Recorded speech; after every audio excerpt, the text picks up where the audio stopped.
जिससे वास्तविक हताहत लोगों के बारे में उनके परिवार को जानकारी या राष्ट्र को, प्रदेश को जानकारी मिल सके।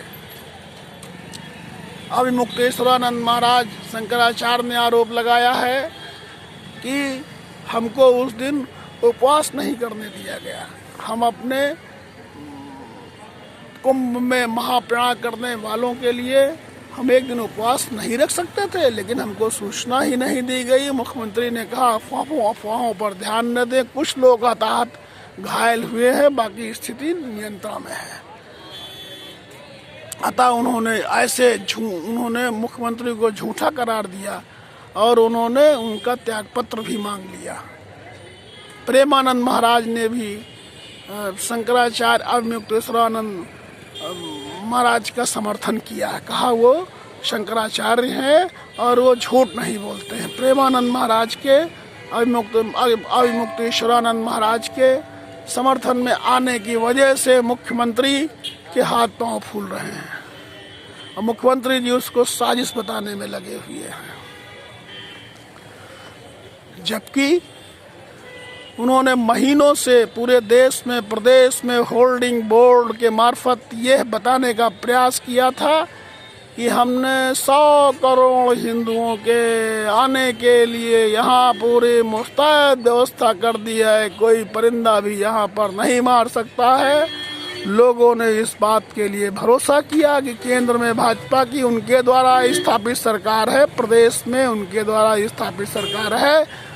तो इस भरोसे के तहत बहुत लोगों ने कुंभ में अमृत स्नान करने के लिए चलने का विचार बनाया और लोग गए। उनका गुनाह क्या है, वहाँ को उनको आप व्यवस्था नहीं दे पाए, भगदड़ हो गई, उस भगदड़ में मारे गए लोगों का गुनाह क्या है। आज आप उनका 100 भी छिपाते घूम रहे हैं, 100 की संख्या नहीं बता रहे हैं, हताहत लोगों की संख्या नहीं बता रहे हैं। हजारों लोग अपने परिजनों को ढूंढने के लिए मेला पर क्षेत्र में परेशान हैं, दर दर भटक रहे हैं, उनको उचित सूचना नहीं मिल रही है। कम से कम उचित सूचना दे दें तो वो अपने परिजनों का अंतिम संस्कार कर दें, जिससे कि उनको अंतिम संस्कार की क्रिया से महरूम तो न होना पड़े।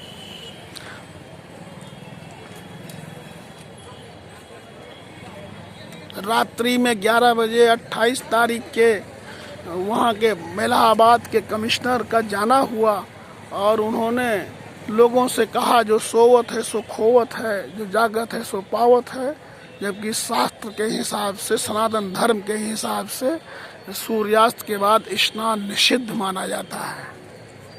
ऐसे में कमिश्नर को ये नहीं पता था कि रात्रि में स्नान के लिए प्रेरित करना गलत होगा और उन्होंने लोगों को प्रेरित किया, सोते हुए लोगों को जगाया, जिससे कि भीड़ संगम नोश पे ज़्यादा इकट्ठी हो गई और पीछे से आती हुई भीड़ को बैरिकेडिंग तोड़कर सोते हुए लोगों पे चढ़ गई। मेला प्रशासन के दैनिक भास्कर की रिपोर्ट में वहाँ के एसडीएम, मेला अधिकारी, एडीजी यातायात, पुलिस कमिश्नर, एसएसपी इलाहाबाद को दोषी माना, लेकिन आज तक 4 तारीख तक उत्तर प्रदेश सरकार ने किसी भी अधिकारी के खिलाफ कोई कार्रवाई नहीं किया है और इस घटना को छिपाने में पूरी ताकत अपनी झोंक दी है। संसद में बहस के दौरान उन हिंदुओं भाइयों के लिए कोई श्रद्धांजलि नहीं दी गई, उन पर बहस नहीं की गई। जिन हिंदुओं के वोट से केंद्र और प्रदेश में सरकार भाजपा की स्थापित है, इससे पता चलता है कि भाजपा को केवल हिंदुओं के वोट की आवश्यकता है। कैसे वोट मिल जाए, बाकी से उनसे कोई मतलब नहीं, कोई लेना देना नहीं है। आज हिंदू भाई ही मारे गए हैं और जिनकी गलती है वो भी हिंदू हैं। तो आम राष्ट्र को, राष्ट्र नागरिक को उनके समर्थन में खड़ा होना चाहिए जो हिंदू भाई मारे गए हैं, जिनकी गलती से मारे गए हैं, उनके साथ नहीं खड़े होना चाहिए। और जहाँ तक कि मेला प्रशासन में नियुक्त अधिकारियों की ही गलती से ये घटना घटी है। हालांकि उत्तर प्रदेश सरकार ने न्यायिक आयोग गठित करके जांच के लिए आयोग गठित कर दिया है। आयोग वहां पहुंच भी चुका है, जांच कर रहा है, जांच में निकलेगा क्या कैसे होता है। लेकिन मौजूदा परिवेश में ये बड़ी दुखद घटना है।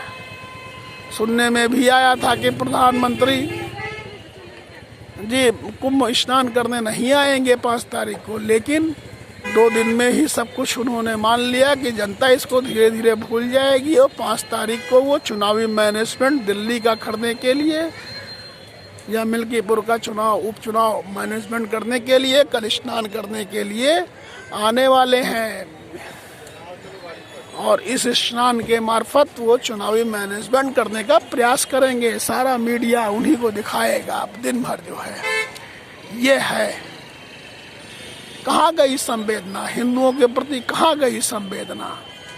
जो परिवार बेघर हो गए हैं, किसी के घर का भाई चला गया, किसी की पत्नी चली गई, किसी का पिता चला गया, किसी का कोई चला गया, उनके लिए कोई संवेदना नहीं है। और जो लोग वहां गए हैं उन्होंने प्रदेश और केंद्र सरकार पर भरोसा किया है, भरोसे के तहत में गए कि चलो एक सरकार है जो हिंदुओं के रक्षा की बात करती है, कम से कम उसमें तो कोई अव्यवस्था नहीं होगी। विश्व स्तरीय विश्व को आमंत्रित किया गया, विश्व के लोग आए भी हैं, लेकिन अंतर्राष्ट्रीय मीडिया ने कुंभ में हुई घटना को और घटना के बाद सरकार के रवैये को अच्छा नहीं माना है।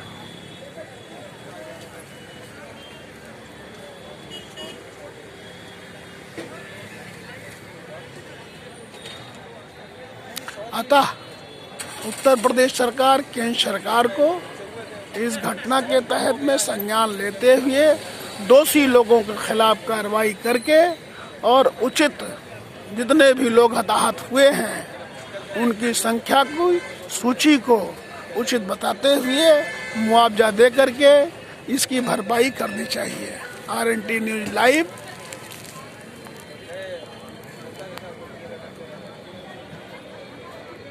वीडियो अच्छा लगा हो तो सब्सक्राइब एवं शेयर करें। धन्यवाद, नमस्कार।